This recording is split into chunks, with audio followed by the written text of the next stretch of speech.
Hello, Josh, and hello, everybody else. Good to be with you again.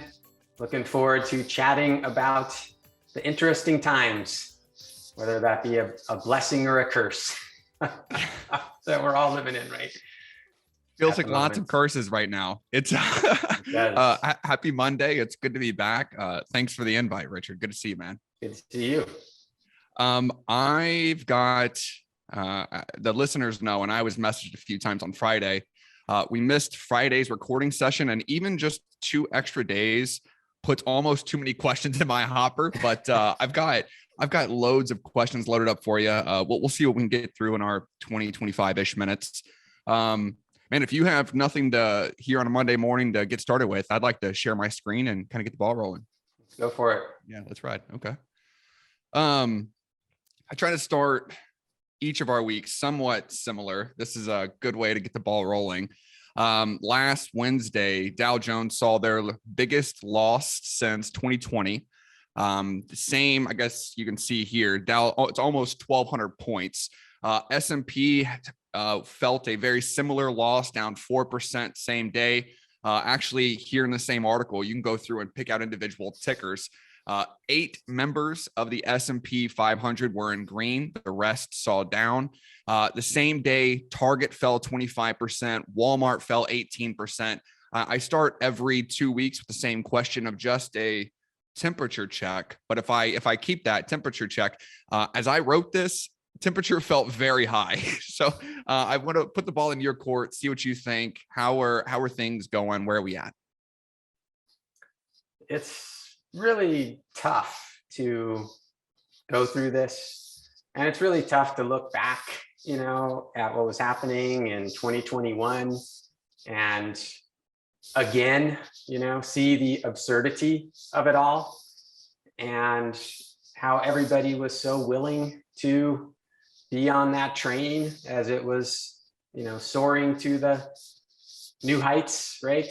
And now everybody is in shock that it's crashing to new lows. But this is how markets work. And I'm not enamored of how markets work. It's quite disheartening how markets work, but I think the best meme I've seen is the picture of a young man saying, who lost all his money in crypto, saying, I only wish a few 100,000 more people had warned me. So look, where do I think we're at? I think we're maybe halfway done in the long run. I think we're, as I've been saying for a long time, we're in the midst of some economic sea changes, some big cycles, and so much of what people thought was true even 6 months ago is now being shown to not be true. And I don't think that this huge shift in what's true and not true is done. Although I do think that we're at some pretty extreme levels at the moment of downside sentiment. Everybody's really discouraged. Everybody's starting to really give up and think that the end of the world as we know it is here. And, that's usually a sign that it's time for a bit of a counter trend rally. So we'll see. These are big, complicated, messy questions. We can have our beliefs about the future, but we can't predict the future. The most important thing right now is that we not get ourselves into a position where we can't sustain that position, long enough to survive, right? That we get in, like many people right now are trying to dig themselves out of a giant hole, right? Many people, this happened to me back in 2000. It was the exact same thing. I was up 300%. And I was anchored on my high watermark. And I thought, I should be able to get back there and then I'll get out, right? And so that impulse is the most dangerous impulse that you can have in a market like this. of thinking, hey, this has gone too far. It's time for me to, double down so I can get out of this hole that I'm in quicker. And the hole is kind of an imaginary hole, from what was your high watermark back in November of 2021. So markets like this prey on that kind of psychology, on that kind of behavior. And so, a lot of what's going on in the very short term intraday markets right now feel to me like what I call the Terminator market. Like we're fighting against artificial intelligence that's in there, that knows what the mass psychology of the moment is, and is just, wrenching everything it can out of that, out of those psychological biases, out of those behavioral biases, and it will just crush you. And it's not just, the little guys, Josh. I see veterans, 30, 40-year veterans going, man, I've never seen anything like this. This is devastating. And I see people who have been consistently making, great returns getting crushed in a matter of days. So we're in tough markets. This is nothing to be trifled with. This is not a time to be thinking we're going to double down and, go triple long the NASDAQ, TQQQ, and, get all your gains back here real quick. No, we're in big changes. It's a time to be very careful, sober, and smart. You hit on a few topics there that I hope to unpack a little bit further. You mentioned crypto being down, which is a topic I want to explore. The discouraged feeling is how I want to wrap up today, because you're right. I mean, like you mentioned, there are 30, 40-year experts, folks that have been in the markets 30, 40 years that haven't seen something like this. And then enters Josh Rhodes, and this is my first down, right? And it's like, if they haven't seen this, what's happening in our brains and our emotions? And so I do want to circle back and get some of that. First, you talked about cycles, and last week, I asked you to dip into finance. I think I phrased it, teach me finance a little bit. Where I want to go, you were talking about cycles, and we just we talked about US and the emotion and the people and where we're sitting. Let me share my screen. This may even be a ridiculous question, but I'm going to dip back into the finance piece of this and see if you could help me out a little bit. As of Friday, China announced that they are going to do basically the inverse of what the US is doing, as we're increasing our borrowing rates and interest rates are climbing on our side. China was expecting interest rates or borrowing rates to decline, and they were hit or chopped even further than expecting. I think they were expecting a 5-point hit. Their 5-year LPR saw a 15-point hit. My question, this is obviously in response to COVID market, COVID struggles. They're trying to just stay afloat and rebuild. We're obviously in different scenarios, different situations. There's two questions behind this. The first, and this may be the ridiculous one, but are the US and China typically working in inverse like this? Like, would you typically see the exact opposite on the other end of the world? And the deeper question, the better question is, knowing we're in this spiral and in this downturn, and we're saying, guys, strap down, get ready. We're not even in the thick of it yet. And then you see opportunity type signals here. I'm curious if this is an opportunity, if I'm reading into this right. Like, do you explore international markets? I don't know what the history is, Josh, in terms of an inverse relationship between monetary policies, in China and the United States. What I am pretty sure of is that China and the United States are at war. My friend calls this World Financial War I. And I do think that there is truth in that these are different models of how to govern. And so we're not on the same page right now. So to see, China cutting when the US is raising in terms of monetary policy isn't surprising. The whole models have had an inverse relationship for a while now. And I don't think that's going to end anytime soon.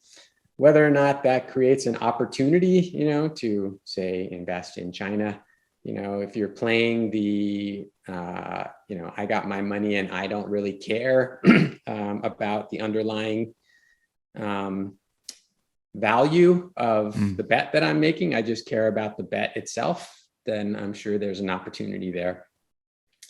I do think that longer term, though, we need to be investing a little closer to home, a little more local. And I think that these kinds of who cares what the future brings as long as my bet wins.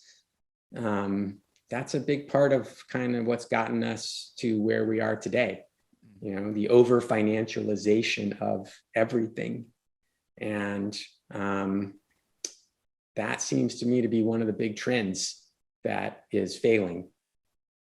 And I think it's been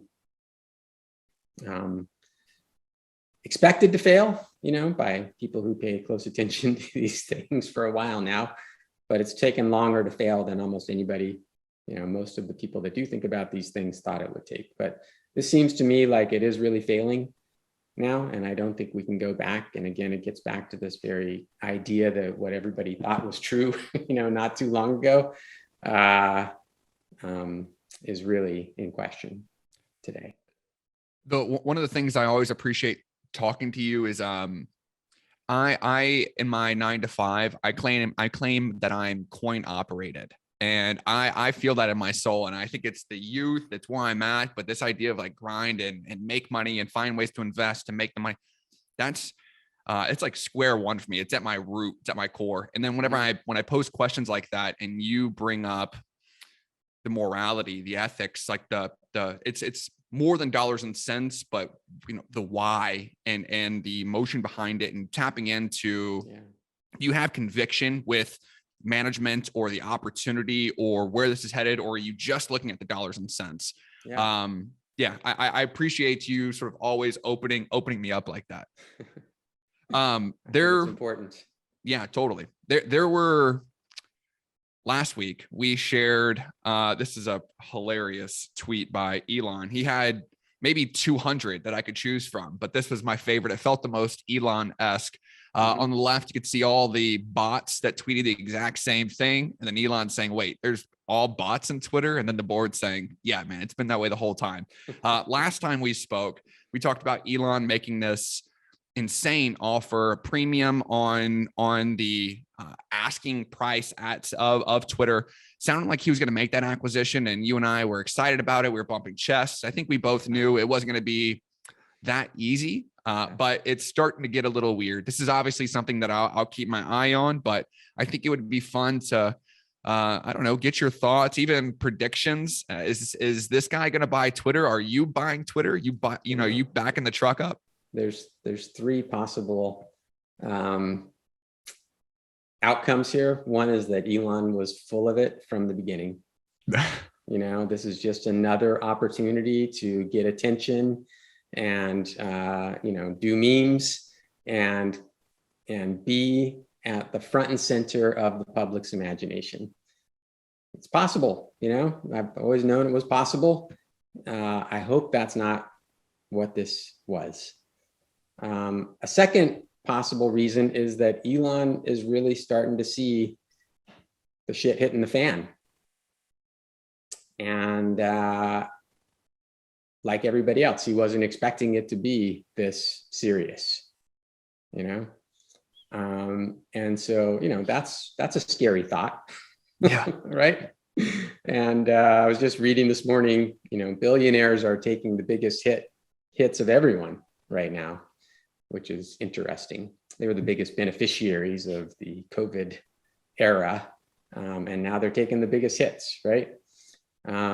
And the third scenario, which I hope is the right one, is that he's realizing that he overpaid a little bit, but he's still committed to making this happen. And he's basically negotiating right now. So, for me to personally maintain some faith in Elon, he's got to close this deal.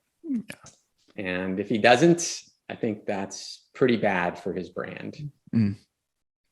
And I think we talked about this last time, so we don't have to spend much time here, but like you, I hope it's door C. My gut tells me it's door A, and that this was a way to create a little noise. The man is a master meme artist, and this was a way to be in the perfect storm without eating the shit, as you said. I mean, early on, like, we can't be looking to him as a savior.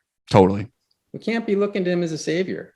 I mean, we can cheer him on if he's going to do the right thing, but we cannot be looking at him as a savior. That's just playing the same old game, the same old won't get fooled again. He can't live up to the expectation. He's not a savior. Yeah. So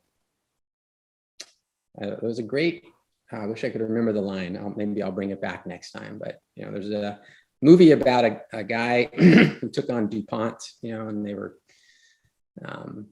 poisoning water in small towns, and he was a lawyer. Mark Ruffalo, I think, plays the hero lawyer. Incredible movie, really. And but at one point he's like, no one's gonna save us, we can only save ourselves. And that's the truth. That's the truth. You mentioned savior. It feels like a good transition to my next question.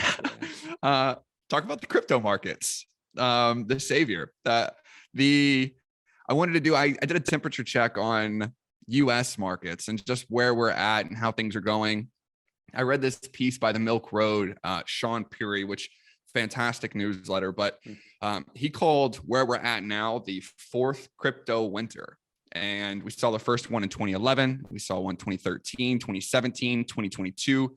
His point, the crypto market, wherever you're at, whatever coin you're in, is likely in a bad spot at the moment. And just like stocks, if you've zoomed into any individual day, you can feel the heat of it. But if you zoom out at each of these crypto winters, it has recovered. And there's never been a time in history, as you can see in the four graphs I'm showing here, where there's been more traction in the crypto markets, more developers, more startups that are operating in the scene, more folks talking about it on social media, wallets. I mean, everything has skyrocketed since the previous crypto winters. So now that we're in this lull, his point, and I'm sort of adding your words into this, if you have conviction and you have, you're bought into Ethereum or you're bought into Bitcoin and this thing is, to the moon, where you're at right now is build mode. You should be entering build mode. And I'm going to put this on your plate. And, are these misleading? Do you have any other feedback, questions, comments? I could give you some more numbers if you're interested. A few months ago, maybe 2 months ago, we talked about how the crypto markets were creating a lot of noise. At the time, FTX, which was a brokerage, had put $135 million into the naming rights of Miami Heat. About the same time, Crypto.com spent $700 million taking over the Staples Center. If you fast forward to today, Crypto.com back in March was spending $109,000 a day. Today, they're spending $25K a day. 109,000 to 25K. So there's been a significant slow in activity, both from trading, but also from marketing and them putting funds and making noise. The question is is this a lull and are we going to recover, or what were we scammed? Or was there some sort of pyramid at this that we're sitting at the bottom of? Is this losing steam, or are we just in a lull? Is this the question? I think there's gonna be more steam let out before we see who and what survives. I think the Super Bowl ads in retrospect were a really sad day. And think of all those people who got started, from Tom Brady and Matt Damon and LeBron James. Putting ads on the Super Bowl, make you want to cry. Really, it's so sad. And the vast majority of what's going on in the crypto space, whether it has any legitimate final application, is today being driven in large part by Ponzi scheme dynamics. The only way prices go up is if you get more people to come in behind you to buy up and raise the prices. And when that starts to go away, prices collapse. And so those are the dynamics that most of the that govern most of the prices in the cryptocurrency space. Okay.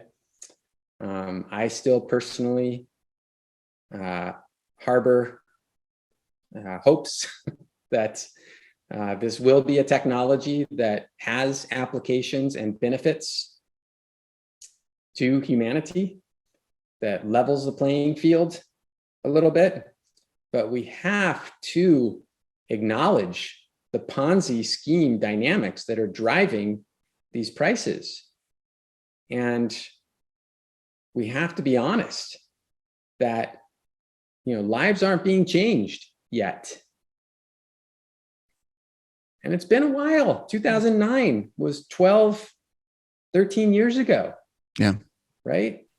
So like with everything, like going back to our conversation about China, is there a bet here? Yeah, there's a bet there. Is there a bet in the cryptocurrency space? Absolutely. But what is it going to do? What economic opportunity is it creating? How's it going to change people's lives for the better? If we can't answer those questions, we should be thinking twice about whether or not we want to invest in that future, So we just have to be honest with ourselves. Am I just looking for, a horse race here, essentially? You can go to the track. Hey, Rich Strike just won the Kentucky Derby, right? Biggest long shot there was in 100 years. So that's fun. Does it create a better future? I don't think so. So that's the promise of crypto, So got to figure out. Are you familiar with Luna? A little bit. Yeah. You just talking about like it makes you want to cry, or like not having conviction, just following the noise, folks getting involved, not knowing what's going on. I'll share this with you, and then I'll get out of the way. Look at this. This is from what I've read, and I'm still doing my homework and how exactly this happened. It would take us the hour to explore the downfall here, but since our last call, this is one of the biggest crypto collapses that US, the world, the crypto community has ever seen or ever witnessed. Terra, this Luna coin here, went from $20 billion market cap, this is a stable coin, to nearly zero in about a week. I pulled up the month sort of chart here so we can see what this looks like. There's a lot of factors in play. Like I said, maybe if this clip gets enough traction, we'll just spend some time unpacking the downfall here. But I actually have a tweet from the founder, the creator of Luna, where their response to this downfall, where this thing was, you could see at its high, is 80, 80, 80. And then now there's 3 zeros after the decimal. So it is just, you don't have anything at this point. So goes out and says, at this point, we're getting ready to relaunch. He calls it a rebirth. He's putting it up to a vote. I guess, have you seen this? Are you seen it? Yeah, of course. Okay. I'd have to be living in a cave not to see it, I've seen the tattoo on Mike Novogratz's arm. Exactly. So, what can I say? I don't think you could say anything. Luna came to my attention was actually because it was showing up at the top of my screens in my own application. At RiskSmith, right? About that. This is a asset that's had an incredible risk efficiency over the past year. It's soared and the volatility's been low. So, it was actually showing up as something to check out. Right. So I didn't invest in it. But that it just goes to show you can create good performance out of something that's fundamentally unstable. Right. And there's Bernard Madoff. I mean, his name's coming up in the media these days as a reminder, about what can happen and the trouble we can get ourselves into in markets. So again, I think the only thing we can really ask ourselves is, other than price appreciation, and Ponzi scheme style dynamics, what's this doing to change people's lives? Show me one life, besides like I bought early and now I'm rich because other people came in behind me. Show me what you're doing, how you're making the world a better place. Yeah. If you can't answer that question, stay away. And everybody's got to understand these digital assets you have no fundamental control over them. It's not a skill that you're developing, right? It's not education that you're getting. It's not, land that you're owning. It can be taken away in the blink of an eye. Anything digital, right? I mean, we can talk about Bitcoin as being, something real. It's just, it's a good conversation, but you have to understand that you are putting your trust in a centralized authority, the coders. And it can just turn off, man. That's what just happened. Yeah. In the blink of an eye, go back to that tweet of Elon's again from a couple of weeks ago. I mentioned it in our last conversation with all the bored apes, the collage of bored apes that he doesn't own feels pretty fungible to me. Yeah, it is. So this is serious stuff, it's not to be taken lightly. A friend of mine told me that digital land is going to appreciate faster than real land. And for a while it did, but you can always go live on your real land. Yeah. You can grow food on your real land, and you can't do that in digital land, and you have no effing control over that digital land. So I'm not saying there's not something here. The gaming world is still interesting. NFTs, you take a small amount of money, you don't bet your life on this.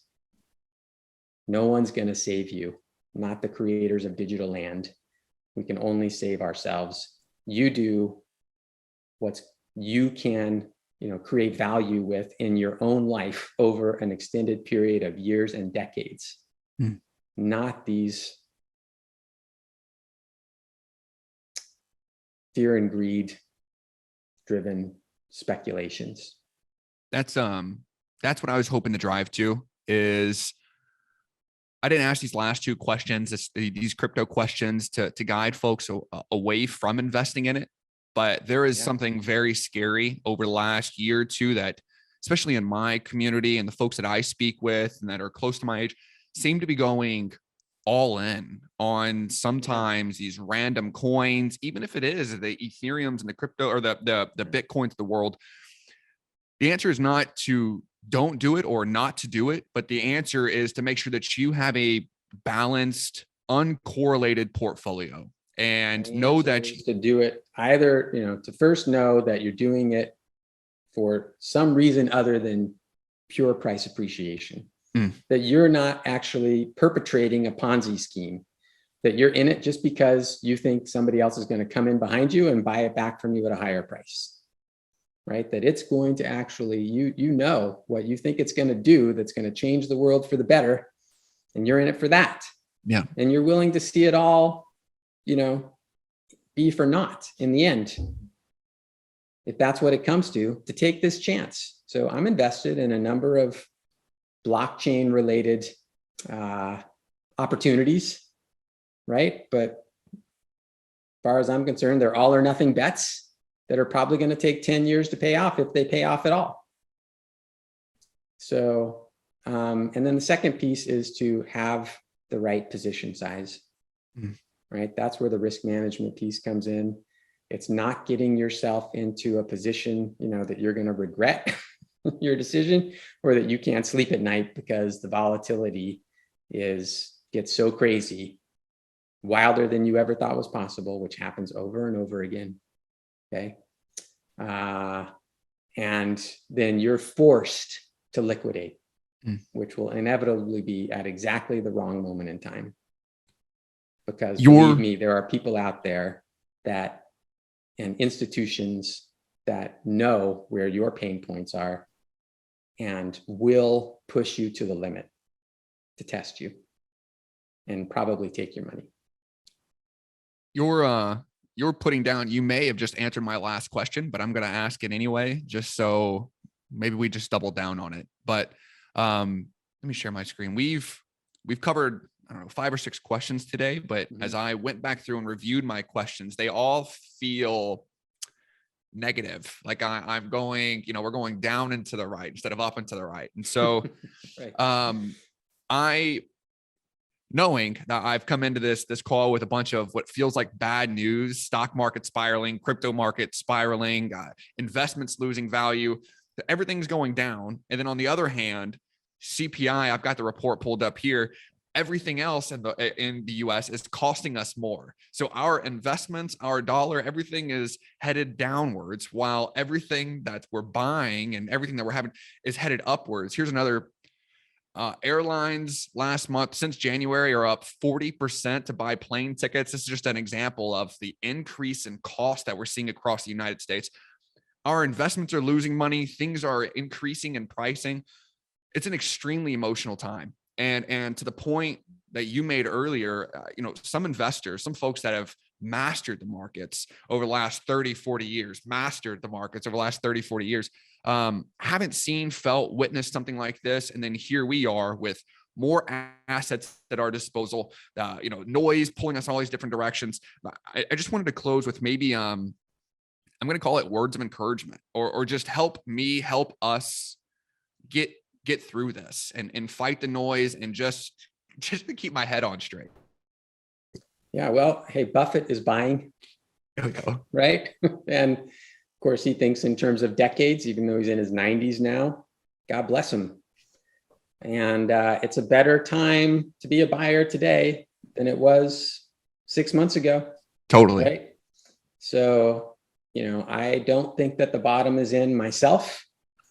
My best guess is that we're halfway through this, but it's quite possible this is the bottom. Can't rule that out, right? So we have to start thinking in terms of probabilities, and in terms of, years and decades. And when you think about it that way, this is an opportunity. It's an opportunity to go back and look at things, that you were really interested in, but that seemed too expensive to you, and see whether now's the time to put some of your money back into it, right? So everybody tends to think of this as like a moment in time. Like, should I buy the dip, right? And that it's like one decision that you make at one instant of time, and you're either a success or a failure, depending on if you got the exact right bottom or not, which is crazy. It's insane. So what we need to realize is that, hey, we are at better prices, 20% to 40%, or some of the more aggressive growth stuff down 80, 90%, right? We can start looking, right? And we can, maybe even over the next 6 months or a year, start to nibble at opportunities that we think are going to create a future that we're excited about. I like Shopify. I like anything that gives entrepreneurs the opportunity to be entrepreneurs. I'm into that. I like energy. I like precious metals. I like some cryptocurrencies. So now's a great time to be, legging in over a period of time, not trying to be the hero, and nail the bottom, so to speak, and prove how smart and clever you are and tell all your friends. But to take a sober look. Yeah. Now is the time to build. Now is the time to chip away. Yep. As you were talking, it reminded me of CEO of Binance said something like, if you panic during a dip, you're probably overinvested. And I think that's a good line here to think about as we're headed in the direction we've been talking about today. Yeah. If at any point in time you start to feel uneasy or you're overexposed in an area. Absolutely. If you can't sleep at night, then you're overexposed. And believe me, if you're overexposed, they're coming to get you, because this is what volatility does. Those artificial intelligence programs know who's overexposed, and they're merciless, and they will rake you over the coals until you can't take it anymore. You throw in the towel at exactly the wrong moment, because we're so predictable, Josh. Yeah. We're so predictable. We think we're not, but we're so predictable. And one of the most shocking things about the markets is it shows us how collectively predictable we all are. Everybody thinks they're in the top 5% of drivers, like it's crazy. Our ideas about ourselves are so absurd. They're so embarrassing. We're all idiots. And, so knowing you're an idiot and taking steps to mitigate against your idiocy is the smartest thing that we can do. I'm going to let us close on that. There are a few areas that I need to keep my thumb on the pulse of. I'll continue to bring them up, but this was fantastic, man. Thank you for the opportunity. Thank you, Josh. Great to talk to you. Have a great week.